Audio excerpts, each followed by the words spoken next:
Okay, exactly. All these folks are doing it. Right. Through it right now. What past history says, in some cases, we end up toting around databases that are too big, right?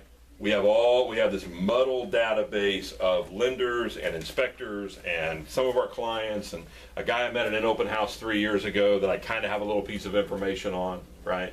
And you really have to I think you really have to clean up the databases moving forward.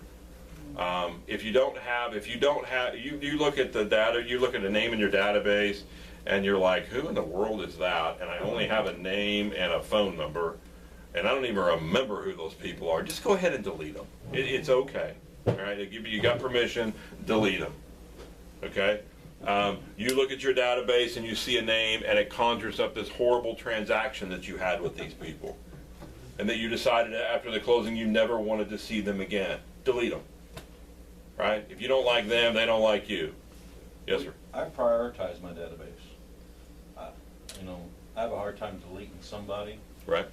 But if you prioritize, I found that if you prioritize your database, then you know which area that they're coming from, and then you can move them from your prioritization.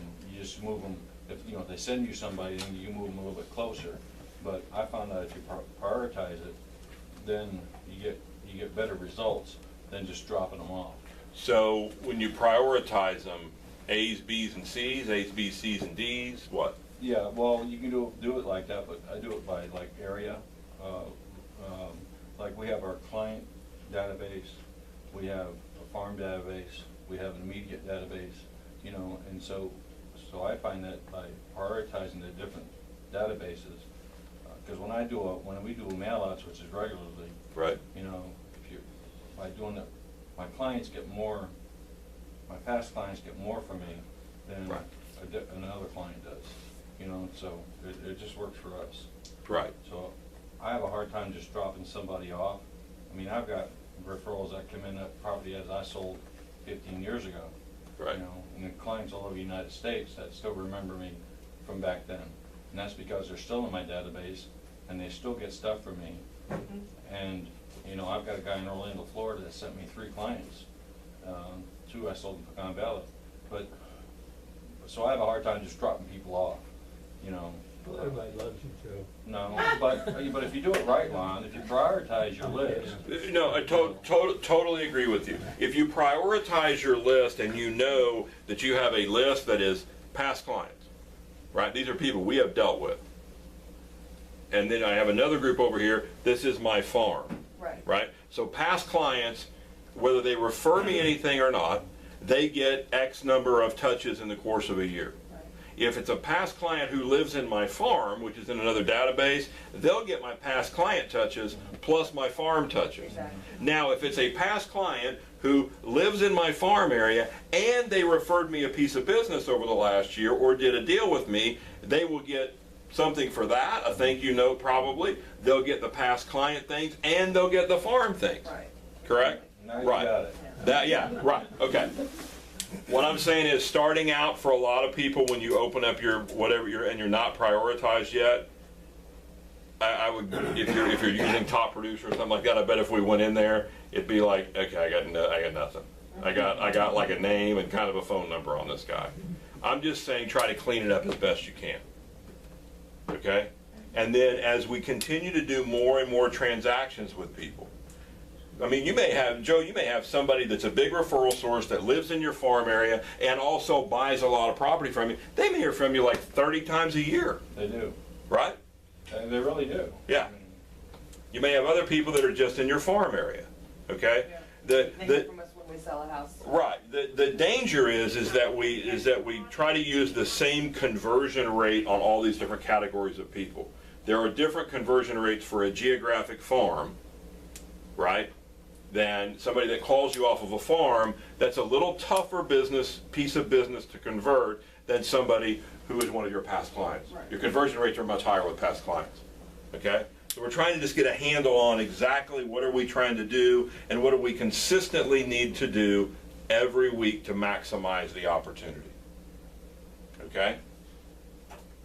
So the first thing you got to analyze is, how much business am I doing by referral? Like I had somebody I was talking to yesterday. She has 35 people. That's it. That's all she has. Just 35 people. She did 28 transactions last year off of 35 people. She has 5 people that referred her 4 to 5 deals per person. Her challenge was trying to figure, this is the same girl, her challenge was trying to figure out after they've referred me, how do I bring those people in? So that I give them the chance to become that massive referral source versus them being one-off deals, right? And if that's the game plan that we're going to, there's rules to that game like Joe has laid out. And we've got to really be focused on that and be intentional about moving people to different levels. The worst thing that you can do is just kind of have a geographic farm, right? Okay, I'm going to farm. And you mail out like in the month of January and February, and then you go, well, that didn't work. There must not have been anything over there, so now I'm going to run over here and I'm going to do this and this. It's about being consistent. I mean, Geographic Farms, how often do you contact your farm? At a minimum. Once a month. Once a month, 12 times a year. We're gonna mail to that farm, right? Now I'm assuming that if we're going to do that at a minimum, but if we list a house in there, they're probably going to get the just listed card too, right? So now we're up to 13. Now when we sell that, they're going to get the just sold. Now we're up to 14, right? That is the progression that we're talking about. Does that make sense? I got some quizzical looks. It takes a lot. The mail-outs are really the key, and the contact is the key. If you keep sending them stuff, what did you say? Get in their damn bedroom. If you get in their bedroom, then they won't forget about you. Now Chris is listening. You know? So now, okay. So I'll just lay out a model talking about the whole farming thing. Okay. If you decided that you wanted to do 2 transactions, you've never done geographic farming whatsoever, and you decided you wanted 2 transactions next year from a geographic farm.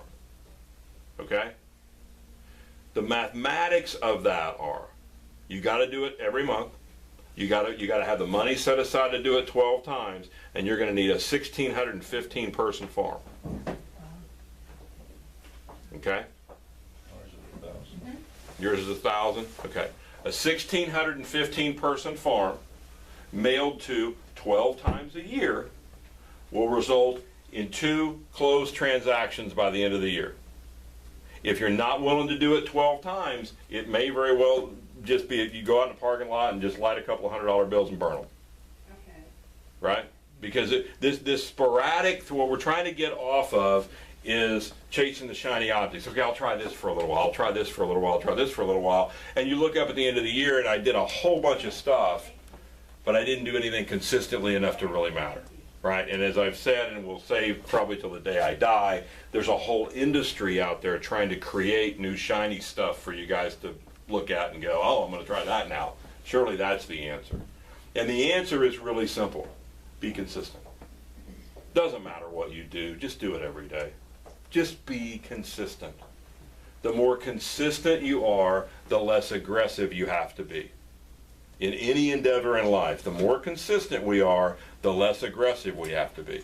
If you consistently put away a little bit of money every month, you do not have to have an aggressive investment strategy when you're 50 years old trying to get money together for retirement. If you consistently do just a little bit every day to try to generate business, you don't have to have really aggressive closing techniques with people. You're not living and dying with every deal, right?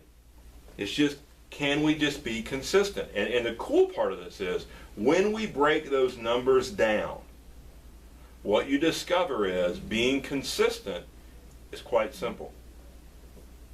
And it's not, I don't have to go do 10 hours a day, 9 days a week. Just do a little bit every day. Just a little bit, and just let the numbers take care of you. It's referred to as a law of numbers. If I do enough things consistently, it'll all come out in the math, given that your math is good. Okay?